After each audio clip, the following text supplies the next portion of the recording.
Hello guys, പത്തരമാറ്റിൻ്റെ ഇന്നത്തെ episode റിവ്യൂയിലേക്ക് സ്വാഗതം. ഈ റിവ്യൂ ഇഷ്ടപ്പെടുകയാണെങ്കിൽ ഒന്ന് ലൈക്ക് ചെയ്ത് സബ്സ്ക്രൈബ് ചെയ്ത് സപ്പോർട്ട് ചെയ്യണേ. അപ്രതീക്ഷിതമായിട്ട് അനി അങ്ങോട്ട് കയറി വരുന്ന കാണുമ്പോഴത്തേന് കനകയും ഗോവിന്ദനും നയനയും നവിയും എല്ലാം ഞെട്ടിപ്പോകുന്നുണ്ട്. എന്താ അനി ഇവിടെ നിന്ന് ഉടനെ നയന ചോദിക്കും, ഇന്ന് നന്ദു പോവുമല്ലായിരുന്നു, അപ്പോൾ അവളെ ഒന്ന് കാണാമെന്ന് വിചാരിച്ച് വന്നാണെന്ന് കൂളായിട്ട് അങ്ങ് പറയുന്നുണ്ട് അനി. അത് കേൾക്കുമ്പോഴത്തേന് ഇവരെല്ലാം അങ്ങ് വല്ലാതാകുന്നുണ്ട്. ആ സമയത്താണ് ദേവയാനിയും നന്ദുവിനെയും ചേർത്ത് പിടിച്ച് ചിരിച്ചുകൊണ്ടൊക്കെ ഇറങ്ങി വരുന്ന കാണുന്നത്. അപ്പോൾ അനി അങ്ങ് ഞെട്ടിപ്പോയി, ഇതെന്താ കളി, ഇങ്ങനെയൊക്കെ ഒരു സ്നേഹമോ എന്നുള്ള വിചാരത്തിൽ. അപ്പം കനകയും ഗോവിന്ദനും ഒക്കെ ഒരുമാതിരി നിൽക്കുകയാണ്. എന്ന സമയത്ത് ദേവയാനി അവിടെ ഉണ്ടല്ലോ, അപ്പം ദേവയാനിയും കാണുന്നുണ്ട് അനി. അന്നേരം ദേവയാനി പെട്ടെന്ന് നന്ദുവിൻ്റെ ദേഹത്തെ പിടിയൊക്കെ അങ്ങ് വിടും. വല്യമ്മ ഇവിടെ ഉണ്ടായിരുന്നോ, വല്യമ്മ ഞാൻ ഇപ്പം അങ്ങോട്ട് വന്നപ്പോഴാണ് കണ്ടേ എന്നൊക്കെ പറയും. അതെന്താ നീ എന്നെ ഇവിടെ നിന്ന് ചോദിക്കും. വല്യമ്മയുടെ വണ്ടി ഇവിടെ കിടക്കുന്ന കണ്ടപ്പോൾ ഞാനൊന്ന് കയറിയെന്നേ ഉള്ളൂ, അത് മാത്രമേ ഉള്ളൂ എന്ന് ചോദിക്കും. അല്ല നന്ദു ഇന്ന് പോവുകയാണല്ലോ, അപ്പം നന്ദുവിനെ ഒന്ന് കണ്ടേച്ച് പോകാമെന്ന് വിചാരിച്ച് വന്നതാണെന്ന് പറയും. പിന്നെ എൻ്റെ 2 ഏട്ടത്തിമാരുടെ വീടല്ലേ ഇവിടെ, അന്നേരം എനിക്കിങ്ങോട്ട് വന്നുകൂടെ എന്നൊക്കെ ചോദിക്കും. അതിനുവേണ്ടി മാത്രമാണോ നീ വന്നെന്ന് ചോദിക്കും. അല്ല നന്ദുവിനെ കാണാൻ വേണ്ടി തന്നെയാണ് വന്നെന്ന് ഉടനെ കൂളായിട്ട് തന്നെ അങ്ങ് പറയും അനി. അപ്പോൾ ദേവയാനി ചോദിക്കുന്നുണ്ട്, നിന്നോട് എത്ര പറഞ്ഞാലും നീ എന്താ മനസ്സിലാകാത്തത്, അനാമിക മോളെ വിഷമിപ്പിക്കരുത്, നീ ഇങ്ങോട്ട് വരരുത്, നന്ദുവിനെ കാണരുതെന്നൊക്കെ ഞങ്ങളെല്ലാവരും പറയുന്നില്ല, എന്നിട്ട് എന്നാ നീ ഇങ്ങനെ ഒന്നും ശ്രദ്ധിക്കാതിരിക്കുന്നത്. അപ്പോൾ കനകയും പറയും, മോനെ നീ ഇങ്ങനെ വന്നത് ശരിയായില്ലെന്ന്. അതൊക്കെ കേൾക്കുമ്പോൾ നന്ദുവിന് അങ്ങ് സങ്കടമാകുന്നുണ്ട്. ഗോവിന്ദനും ഉടനെ പറയും, മോൻ ഇങ്ങനെ വന്ന് നന്ദുവിനെ ഒന്നും കാണുകയൊന്നും ചെയ്യരുത്, ഒരു കുടുംബം ഉള്ളതല്ലേ എന്നൊക്കെ. അപ്പോൾ അനി അങ്ങ് വല്ലാതെ അങ്ങ് നിൽക്കുകയാണ്. എന്നിട്ട് അനി ചോദിക്കും, എന്താ വല്യമ്മ ഇങ്ങോട്ട് വന്നെന്ന് ചോദിക്കും. ഞാൻ ഇവളെ ഒന്ന് ഉപദേശിക്കാൻ വന്നതാണ്, നിന്നെ ഉപദേശിച്ചിട്ട് കാര്യമില്ലല്ലോ, എന്നാൽ ഇവളോട് കാര്യമൊക്കെ പറഞ്ഞ് ഒന്ന് തിരുത്താമെന്ന് പറഞ്ഞ് വന്നതാന്ന് പറയും. എന്നിട്ട് ഇവളെ ചേർത്ത് പിടിച്ചുകൊണ്ടാണല്ലോ വല്യമ്മ ഇങ്ങോട്ട് വന്നെന്ന് പറയും. അത് പിന്നെ ഞാൻ ഇവളോട് കാര്യങ്ങളൊക്കെ പറഞ്ഞ് മനസ്സിലാക്കിക്കുകയായിരുന്നു, നീ എന്തായാലും ഇവിടെ ഇനി നിൽക്കുകയൊന്നും വേണ്ട, പൊക്കോളാൻ പറയും, യാത്രയൊന്നും പറയണ്ടെന്ന് പറയും. അപ്പോൾ സങ്കടപ്പെട്ട് അനി ഉടനെ നന്ദുവിനെ ഒന്ന് നോക്കുന്നുണ്ട്. നന്ദുവിന് സങ്കടമൊക്കെ വരുന്നുണ്ട്. അനി അങ്ങ് പുറത്തേക്ക് അങ്ങ് പോകും. അനി പോയി കഴിയുമ്പോഴത്തേന് ദേവയാനി പറയുന്നുണ്ട്, ഞാൻ ഇവിടെ ഉണ്ടെന്ന് അറിഞ്ഞിട്ട് പോലും അവൻ ഇങ്ങോട്ട് കയറി വരാൻ കാണിച്ച ധൈര്യമാണ് ഭയങ്കരം. അതിൽ നിന്ന് ഒരു കാര്യം മനസ്സിലാക്കാം, മോൾക്ക് അവൻ്റെ മനസ്സിൽ അത്രയ്ക്ക് സ്ഥാനമുണ്ടെന്നാണ്. മോളിത് കണ്ടല്ലോ, ഇനിയിപ്പം മോൾ കഴിവത് ഇവനെ അകറ്റി നിർത്തുക തന്നെ ചെയ്യണം എന്നൊക്കെ പറയും. അപ്പോൾ അത് കാണുമ്പോഴത്തേന് കേൾക്കുമ്പോഴൊക്കെ ശരിക്കും സങ്കടം വരുന്നുണ്ട് നന്ദുവിന്. നന്ദു ഉടനെ നായനെ കെട്ടിപ്പിടിച്ച് കരയുന്നൊക്കെ ഉണ്ട്. അപ്പോൾ എല്ലാവരും ആശ്വസിപ്പിക്കുകയൊക്കെയാണ്. പിന്നീട് കാണിക്കുന്ന അനി അവിടുന്ന് നന്ദുവിനെ വീട്ടിൽ നിന്ന് ഇറങ്ങിയിട്ടേ നേരെ കൂട്ടുകാരുടെ അടുത്ത് ചെല്ലുകയാണ്. അപ്പോൾ രാകേഷൊക്കെ അവിടെ നിൽപ്പുണ്ട്. രാകേഷിനോടൊക്കെ ചെന്ന് പറയും, നിങ്ങൾ ഇന്ന് അവളെ വിളിച്ചിറക്കിക്കൊണ്ട് വരണം, അവളെ റെയിൽവേ സ്റ്റേഷനിൽ കൊണ്ട് ആക്കാനായിട്ട് നിങ്ങൾ പോകാമെന്ന് പറയണമെന്ന് പറയും. എടാ ഞങ്ങൾ അങ്ങോട്ട് ചെന്ന് കഴിഞ്ഞാൽ പിന്നെ അവർ വിടുമോയെന്ന് അറിയത്തില്ല എന്ന് പറയും. പിന്നെ ഞാനിപ്പോൾ അവിടെ ചെന്നപ്പോൾ എൻ്റെ വല്യമ്മ എവിടെ ഉണ്ടായിരുന്നു പറയും. നിൻ്റെ വല്യമ്മയോ, അത് വരാൻ വഴിയില്ലല്ലോ എന്നൊക്കെ പറയും. അതാ ഞാനും ആലോചിക്കുന്നത്, എന്തൊക്കെയോ പ്രശ്നങ്ങളുണ്ട്, എന്തായാലും വല്യമ്മ അവിടെ ഉണ്ടായിരുന്നു, എന്നിട്ട് ഞാൻ ചെന്ന് കയറി കണ്ടിട്ട് പോന്നു, നിങ്ങൾ ചെന്ന് അവളെ വിളിച്ചുകൊണ്ട് വരണമെന്ന് പറയും, റെയിൽവേ സ്റ്റേഷനിൽ കൊണ്ടാക്കാമെന്ന് പറയാമെന്ന് പറയണം. ഞങ്ങൾ ചെന്നാൽ ചിലപ്പോൾ വിടുമെന്ന് തോന്നുന്നില്ല എന്ന് പറയുന്നുണ്ട്.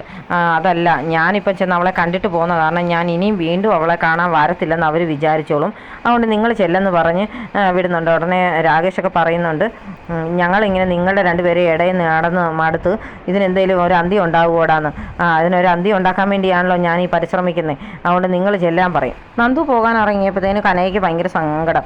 കനക നന്ദുവിനെ കെട്ടിപ്പിടിച്ച് കരയുന്നുണ്ട്.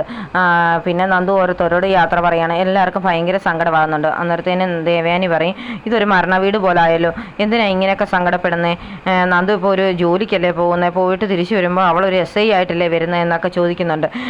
ആരാ ഇവളെ കൊണ്ട് വിടാൻ പോകുന്നതെന്നൊക്കെ കനക പറയുമ്പോഴത്തേന് ഉടനെ നയന പറയും, നിങ്ങളാരും വരണ്ട, ഞാനും അമ്മയും കൂടെ കൊണ്ട് വിട്ടോളാമെന്ന്. ദേവയാനി നയനയും കൂടെ കൊണ്ടുവിടാമെന്നുള്ള തീരുമാനത്തിലാണ് പോകാൻ ഇറങ്ങുന്നത്.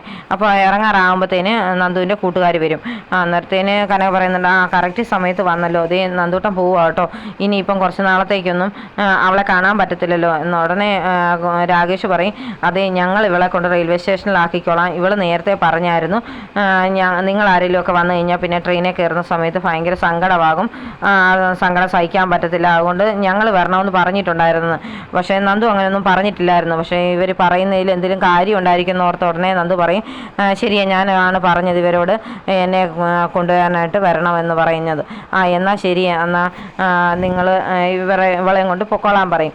അപ്പോഴത്തേന് നയന ചോദിക്കും അനിയുണ്ടോയെന്ന്. അനി വന്നായിരുന്നു ഇവിടെ, ഞങ്ങൾ അറിഞ്ഞേ ഇല്ലെന്നൊക്കെ കൂട്ടുകാർ പറയുന്നുണ്ട്.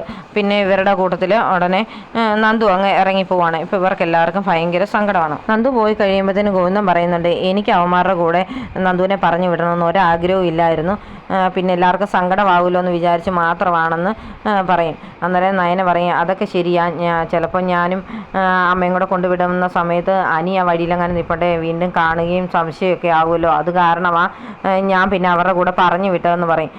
അന്നേരത്തിന് ദേവയാനി പറയും, എന്നാൽ മോളെ നീ അങ്ങ് വരണം പെട്ടെന്ന്, അതുകൊണ്ട് ഞാൻ ഇറങ്ങുക, ഇനിയിപ്പം അനി അവിടെ എങ്ങാനും കാണുമോ, അവനെന്തെങ്കിലും സംശയമായി കാണുമോ എന്നൊക്കെ ചോദിക്കുന്നുണ്ട്. അവൻ പോയി കാണും, എന്തായാലും നമുക്ക് അവിടെ ചെന്നിട്ട് ഇതിനെല്ലാം ഒരു തീരുമാനം ഉണ്ടാക്കണമെന്നൊക്കെയാണ് നയന പറയുന്നത്. പിന്നെ അമ്മയോട് പറയാത്ത ഒരു കാര്യങ്ങളുണ്ട്, അവിടുത്തെ പോലെ ഒരു കുടുംബ ജ്യോത്സ്യർ ഞങ്ങൾക്കും ഉണ്ട്, ഞങ്ങൾ അവരെ ചെന്ന് കാണാറുണ്ട്. ആ ജ്യോത്സ്യർ പറഞ്ഞായിരുന്നു നന്ദു SIയുടെ യൂണിഫോം ഇടുവെന്ന്, അതുപോലെ തന്നെ സംഭവിച്ചില്ലേ. ഇനി പറഞ്ഞിരിക്കുന്നത് അവൾ സ്നേഹിച്ച പുരുഷനെ തന്നെ വിവാഹം കഴിക്കത്തുള്ളെന്നാണ് പറഞ്ഞിരിക്കുന്നത്.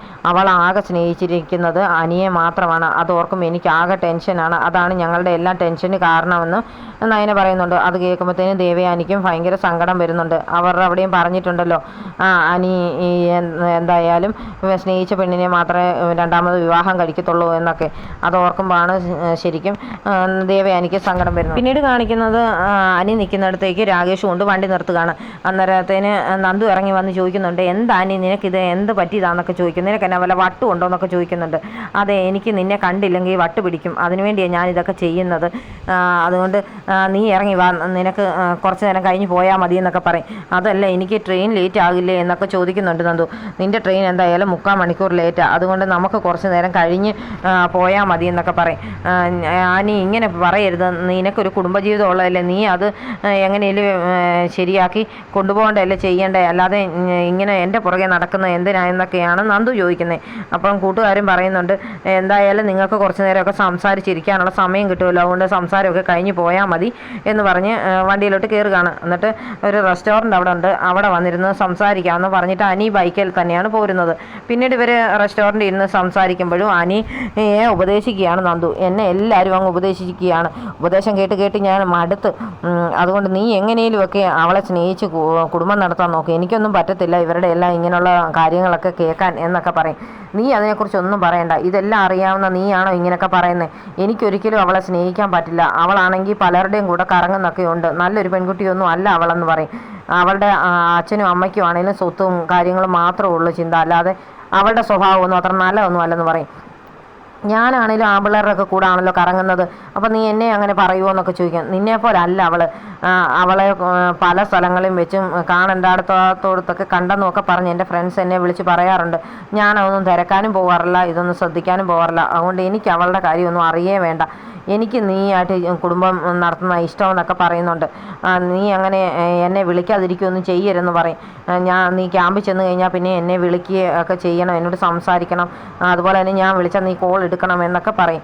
നിനക്ക് ഇഷ്ടമുള്ള ഒരു ജോലിക്ക് വേണ്ടിയല്ലേ പോകുന്നത്, അതുകൊണ്ട് നീ പൊക്കോട്ടെന്ന് ഞാൻ വിചാരിച്ചതാണ് എന്നൊക്കെ അനി പറയും. നീ ഇങ്ങനെയൊന്നും സംസാരിക്കരുത് അനി, നീ ഇങ്ങനെ സംസാരിച്ച് കഴിഞ്ഞാൽ എനിക്കാകെ വിഷമമാവും എന്നൊക്കെ പറയുന്നുണ്ട്. അന്നേരത്തേന് അനി പറയുന്നുണ്ട്, നിനക്ക് ഇഷ്ടപ്പെട്ട ഒരാൾ ആത്മഹത്യ ചെയ്തു എന്ന് കേൾക്കുന്നതിൽ നല്ലതല്ലേ ഇതൊക്കെ എന്നൊക്കെ ചോദിക്കും. അത് കേൾക്കുമ്പോഴത്തേന് സങ്കടത്തോടുകൂടി ഇങ്ങനെ അനിക്കിട്ട് നോക്കിയിരിക്കുന്ന നന്ദുവിനെ കാണിച്ചുകൊണ്ടാണ് ഇന്നത്തെ എപ്പിസോഡ് അവസാനിക്കുന്നത്.